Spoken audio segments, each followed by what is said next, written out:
네, 산부인과 의사회가 어제 기자간담회를 갖고 낙태 수술 거부라는 초강수를 꺼내들었습니다. 어떻게 된 일인지 김수현 변호사의 이슈 속 법과 생활에서 얘기해 보겠습니다. 김 변호사님, 이게 뭐 어떤 내용인가요? 네, 지난 17일 의료관계 행정처분규칙이 일부 개정되어 시행되었는데요. 네. 이 개정된 규칙은 비도덕적 의료행위 중 하나로 형법 제270조를 위반해서 낙태를 한 의사, 네. 이 경우를 규정을 하고 있고 네. 이에 해당되는 의사는 자격정지 1개월에 처한다 이렇게 규정을 하고 있습니다. 네. 이에 대해서 이제 산부인과 의사는 입법 위비로 인해서 이제 현실적으로 많은 낙태가 이루어지고 네. 있는 상황에서 의사를 어떤 비도덕적인 사람으로 낙인 찍어가면서 네. 1개월의 자격 정지까지 처하는 이 가혹한 처벌은 받아들일 수 없다면서 낙태 수술을 거부하겠다는 입장을 발표했는데요. 네. 이에 대해서 보건복지부는 기존에도 이제 의사가 낙태 수술을 한 것으로 적발이 되면 자격 정지 1개월을 처해왔고, 다만 이제 비도덕적 의료 행위를 세분화하면서 이 낙태를 네. 명시한 것뿐이다. 따라서 기존과 달라진 것은 아무것도 없다. 이렇게 해명을 했습니다. 네. 형법에서는 낙태죄를 어떻게 규정하고 있나요?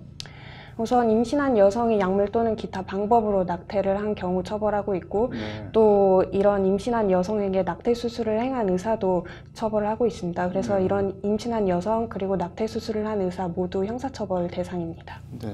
그렇다고 뭐 모든 경우에 낙태가 처벌받는 건 아니잖아요. 뭐 예외 규정 같은 게 있을 텐데 어떤가요?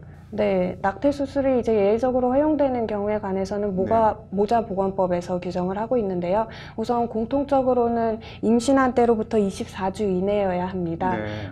그리고 24주 이내라면 이제 첫 번째로는 임신이 모체의 건강을 심의해야거나 해야 할 네. 우려가 있는 경우, 또는 이제 두 번째로는 산모나 배우자에게 어떤 우생학적 그리고 유전학적 질환이 있는 경우, 네. 그리고 세 번째로는 전염성 질환이 있는 경우, 그리고 네 번째로는 강간 등에 의해서 임신이 네. 된 경우, 그리고 마지막으로는 이 법적으로 이 결혼이 혼인이 허용되지 않는 사이, 즉 매우 가까운 친척 관계에서 네. 임신이 된 경우, 이렇게 5가지를 규정하고 있습니다. 그런데 이 조문이 아무래도 시대에 뒤떨어진 조문이다라는 평가가 있습니다. 시대에 뒤떨어졌다는 평가는 왜 나오는 건가요? 우선 이 예외로 인정되는 우생학적 그리고 유전학적 그리고 전염성 질환을 지나치게 좀 좁게 규정하고 네. 있다. 그래서 사실상 예외로 인정되는 경우가 매우 적다, 이런 비판이 네. 있고요. 또 사회적 경제적 어려움, 사실 낙태를 하는 대부분의, 그러니까 많은 네. 이유가 이제 사회적 경제적인 어려움으로 네. 인한 경우인데, 이러한 낙태를 인정하지 않아서 이 현실과는 맞지 않다, 이런 네. 비판이 있습니다. 궁금한 게 이런 어쨌든 불법적인 낙태의 경우 산부인과에서 이거를 뭐 불법 수술을 했다고 건강보험공단이나 국세청에 고지고대로 신고하진 않을 텐데 이게 어떻게 처리가 되나요? 낙태 수술하면? 우선 임신 초기의 경우에는 간단히 약물로 처치를 할 수가 있습니다. 네. 따라서 약물로 처치할 수 있는 경우이기 때문에 이것이 적발되기가 쉽지가 않고요. 네. 그리고 수술을 한다고 하더라도 병원에서 따로 기록을 남긴다든지 말씀하신 것처럼 따로 보고를 하지 않기 때문에 이렇게 좀 암암리에 진행이 되고 있습니다. 네. 그러면은 뭐 지금 헌법재판소에 낙태죄가 걸려 있는 걸로 알고 있는데 지금 어떻게 되고 있나요? 우선 2012년에 헌법재판소에서 합헌 결정을 한 바 있는데요. 네. 지금 지난 5월에 헌법재판소가 낙태죄 위헌 여부에 관해서 공개 변론을 연 뒤에 지금 아직도 심리 중입니다. 그래서 네. 과연 올해는 넘어갈 것이다, 이런 예상이 있는데요.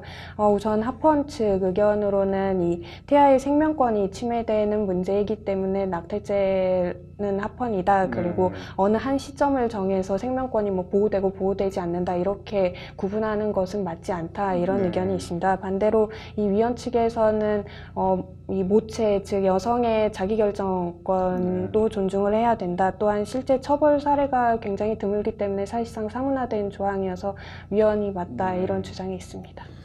뭐 이번에는 어떻게 결과가 분위기가 좀 다른가요? 어떤가요?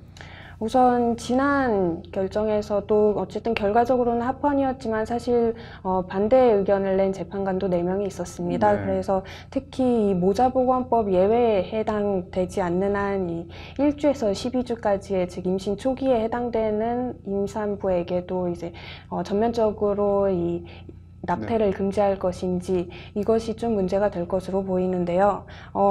이 낙태죄라는 것이 사실 제가 학교에서 배우거나 할 때도 사문화된 규정이라고 배웠습니다. 따라서 헌법재판소에서 설사 이번에도 낙태죄에 대해서 합헌으로 결정을 한다고 하더라도 지금 이 현실에서는 사문화된 규정으로 이게 인식이 되고 있고 또 그렇게 행해지고 있기 때문에 어느 정도의 개정이 좀 필요할 것으로 판단이 됩니다. 네, 뭐 헌재가 어떤 결정을 낼지 지켜봐야겠네요. 오늘 잘 들었습니다.